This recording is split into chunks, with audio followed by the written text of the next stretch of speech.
മാറഞ്ചേരി പഞ്ചായത്തിൽ welfare party പിന്തുണക്കുന്ന സ്ഥാനാർത്ഥികളെ പ്രഖ്യാപിച്ചു. വാർത്ത കാണാം. മാറഞ്ചേരി പഞ്ചായത്തിൽ വെൽഫെയർ പാർട്ടി പിന്തുണയ്ക്കുന്ന സ്ഥാനാർത്ഥികളെ പ്രഖ്യാപിച്ചു. മാറഞ്ചേരി പഞ്ചായത്ത് തെരഞ്ഞെടുപ്പിൽ 13-14 വാർഡുകളിലെ വെൽഫെയർ പാർട്ടി പിന്തുണയ്ക്കുന്ന UDF സ്വതന്ത്ര സ്ഥാനാർത്ഥികളായ ഷെരീഫ നാസറിനെയും ഷമീന സമീറിനെയും വെൽഫെയർ പാർട്ടി സംസ്ഥാന പ്രസിഡന്റ് റസാഖ് പാലേരി പ്രഖ്യാപിച്ചു. തണൽ ഓഡിറ്റോറിയത്തിൽ നടന്ന തെരഞ്ഞെടുപ്പ് കൺവെൻഷനിലാണ് സ്ഥാനാർത്ഥികളെ പ്രഖ്യാപിച്ചത്. മണ്ഡലം പ്രസിഡന്റ് മുഹമ്മദ് പൊന്നാനി അധ്യക്ഷത വഹിച്ചു. വാർഡുകളിൽ സമ്പൂർണ്ണ തൊഴിൽ പദ്ധതികൾ ആവിഷ്കരിക്കുന്നതിനും മദ്യവിമുക്ത വാർഡുകളാക്കുന്നതിനും അഴിമതിക്കെതിരെ ശക്തമായി നിലകൊള്ളുന്നതിനും സാഹോദര്യത്തിന്റെയും സ്നേഹത്തിന്റെയും സന്ദേശം ഉൾക്കൊള്ളുന്ന വാർഡുകളായി മാറ്റുന്നതിന് എല്ലാവരും ശ്രമിക്കണമെന്ന് വെൽഫെയർ പാർട്ടി സംസ്ഥാന പ്രസിഡന്റ് റസാഖ് പാലേരി പറഞ്ഞു. CV Jameela, A Zainuddin, doctor Ahsan Ali, CK Maidunnikutty, MM Khadeeja എന്നിവർ പ്രസംഗിച്ചു. 13-14 വാർഡുകളിലെ സ്ഥാനാർത്ഥികളായ ഷെരീഫ നാസറിനെയും ഷമീന സമീറിനെയും A അബ്ദുൽ ലത്തീഫ് പരിചയപ്പെടുത്തി. സ്ഥാനാർത്ഥികൾ മറുപടി പ്രസംഗങ്ങൾ നടത്തി. പഞ്ചായത്ത് പ്രസിഡന്റ് A മൻസൂർ സ്വാഗതവും സെക്രട്ടറി നാസർ മണമൽ നന്ദിയും പറഞ്ഞു. നമ്മൾ കേരളത്തിൽ തദ്ദേശ സ്വയംഭരണ സ്ഥാപനങ്ങളിലേക്കുള്ള തെരഞ്ഞെടുപ്പിനോടനുബന്ധിച്ച് ശ്രദ്ധേയമായ മുദ്രാവാക്യങ്ങൾ ഈ നാടിനോട് പങ്കുവെക്കാൻ നമ്മൾ ആഗ്രഹിക്കുകയാണ്. നമ്മുടേത് തെരഞ്ഞെടുപ്പ് പ്രവർത്തനം എന്നത് രാഷ്ട്രീയ പ്രവർത്തനം കൂടിയാണ്. വിദ്വേഷ രാഷ്ട്രീയത്തിനെതിരായ അതിശക്തമായ പ്രവർത്തനങ്ങളെയാണ് നമ്മൾ ഈ തെരഞ്ഞെടുപ്പിൽ ഉയർത്തിപ്പിടിക്കാൻ ആഗ്രഹിക്കുന്നത്. അഴിമതിയുടെ കുത്തരങ്ങായി കേരളം മാറുക. അയ്യപ്പൻ്റെതിൽ എടുത്തുകൊണ്ടുപോകാൻ യാതൊരു വൈക്ലഭ്യമില്ലാത്ത ഒരു സാധാരണക്കാരന് എടുത്തുകൊണ്ടുപോകുന്ന വെച്ചാൽ ഒരു സംശയമില്ല. അയ്യപ്പനെ കട്ടവർ സാധാരണക്കാരന് കട്ടുകൊണ്ടുപോകും എന്ന് നമുക്ക് സംശയമില്ല. ആ കളറിന്റെയും ആർഭാടത്തിന്റേതുമായ ഒരു ഘട്ടമാണ് കേരളത്തിലുള്ളത്. ഇവിടെ റസാഖ് പാലേരി സാഹിബ് പ്രഖ്യാപിച്ച 13-14 വാർഡുകളിലെ സ്ഥാനാർത്ഥികളെ സംബന്ധിച്ചുള്ള ഒരു പരിചയപ്പെടുത്തൽ വളരെ കുറഞ്ഞ വാക്കുകളിൽ നടത്തുകയാണ്. നമ്മെ സംബന്ധിച്ചിടത്തോളം വളരെ സന്തോഷകരമായ ഒരവസ്ഥയാണുള്ളത്. ലീഡർഷിപ്പിലും അതുപോലെ തന്നെ സാമൂഹ്യ പ്രവർത്തന രംഗത്തുമൊക്കെ സജീവമായി ഉണ്ടായ 2 ആളുകളാണ് നമ്മുടെ സ്ഥാനാർത്ഥികളായിട്ട് വന്നിട്ടുള്ളത്. ഷെരീഫ നാസർ നമ്മുടെ തണലിന്റെ അയൽക്കൂട്ടം 25ന്റെ പ്രസിഡന്റാണ്.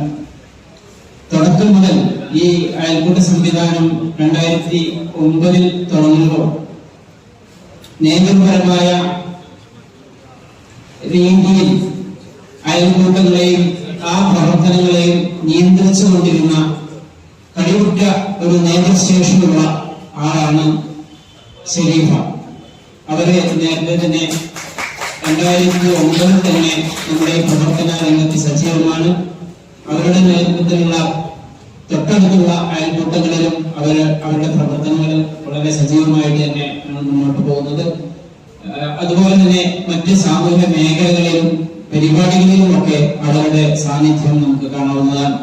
അതുകൊണ്ട് നമുക്ക് നല്ല 13ാം വാർഡിൽ കിട്ടാവുന്ന ഇപ്പോൾ LDF മറ്റൊക്കെ പ്രഖ്യാപിച്ച സ്ഥാനാർത്ഥികളെക്കാൾ ഒരുപാട് മികച്ച സ്ഥാനാർത്ഥിയാണ് നമ്മുടെ ഷെരീഫ. അതുകൊണ്ട് തന്നെ വളരെ നല്ല രീതിയിൽ വിജയം നേടും എന്ന് തന്നെയാണ് നമ്മൾ പ്രതീക്ഷിക്കുന്നത്. വിജയത്തിന് വേണ്ടിയുള്ള പ്രവർത്തനം നമ്മൾ മുന്നോട്ട് കൊണ്ടുപോകണം, നടത്തണം എന്നുകൂടി അഭ്യർത്ഥിക്കുകയാണ്. മറ്റൊന്നുള്ളത് നമ്മുടെ 14ാം വാർഡിലെ സ്ഥാനാർത്ഥിയാണ്. ഷമീന എന്നാണ് നമ്മൾ വിളിക്കുക. അവരുടെ ഔദ്യോഗിക പേര് ആമിനക്കുട്ടി എന്നാണ്. ഷമീന സമീറിന്റെ ഭാര്യയാണ്. അവര് ഞാൻ നേരത്തെ പറഞ്ഞ പോലെ 2009 നമ്മളിവിടെ രൂപീകരിക്കുമ്പോൾ തണൽ രൂപീകരിക്കുമ്പോൾ 23 നമ്പർ അയൽക്കൂട്ടത്തിന്റെ പ്രസിഡന്റാണ് അവര് നിയമപരമായ ഒരുപാട് സവിശേഷതകളുള്ളവരാണ്. അദ്ദേഹം ഒരു സംരംഭം നടത്തുന്നു. എനിക്ക് ഓർമ്മയുണ്ടോന്നറിയില്ല. അവര് കഴിഞ്ഞ നമ്മുടെ വാർഷികത്തില് റസാഖ് പാലേരി വന്നപ്പോൾ മികച്ച സംരംഭകർക്കുള്ള അവാർഡ് കൊടുത്ത ഒരു വ്യക്തിത്വമാണ്. റസാഖ് പാലേരിയിൽ നിന്നാണ് അത് വാങ്ങിയത്. അവര് വളരെ സാമൂഹ്യപരമായ ഒരുപാട് വിഷയങ്ങൾ ഇടപെടുന്ന അല്ലെങ്കിൽ തൊട്ടടുത്തുള്ള ആളുകളുടെ പ്രയാസങ്ങളൊക്കെ കണ്ടറിഞ്ഞുകൊണ്ട് മുന്നോട്ട് പോകുന്ന ഒരു നേതൃശേഷിയുള്ള ഒരു ആള് കൂടിയാണ് സമീന. നാട്ടുകാർക്കെല്ലാം അവരുടെ സമീപവാസികൾക്കെല്ലാം വളരെ ഇഷ്ടപ്പെട്ട ഒരു വ്യക്തിത്വം കൂടിയാണ്. നമുക്ക് കിട്ടിയ 2 സ്ഥാനാർത്ഥികളും നേതൃപരമായും അതുപോലെ തന്നെ സാമൂഹ്യ പ്രശ്നങ്ങളിലും ഇടപെടാൻ കഴിവുള്ള വനിതകളെയാണ് നമുക്ക് ഇതിൽ കിട്ടിയിട്ടുള്ളത്. മാത്രമല്ല അവരൊക്കെ ഈ വാർഡുകൾ ജയിച്ചു വന്നാൽ ഏറ്റവും നല്ല സാമൂഹിക പ്രവർത്തനം നടത്താൻ ശേഷി കൂടിയുള്ള ആളുകളാണ് എന്ന് നാം മനസ്സിലാക്കുന്നു.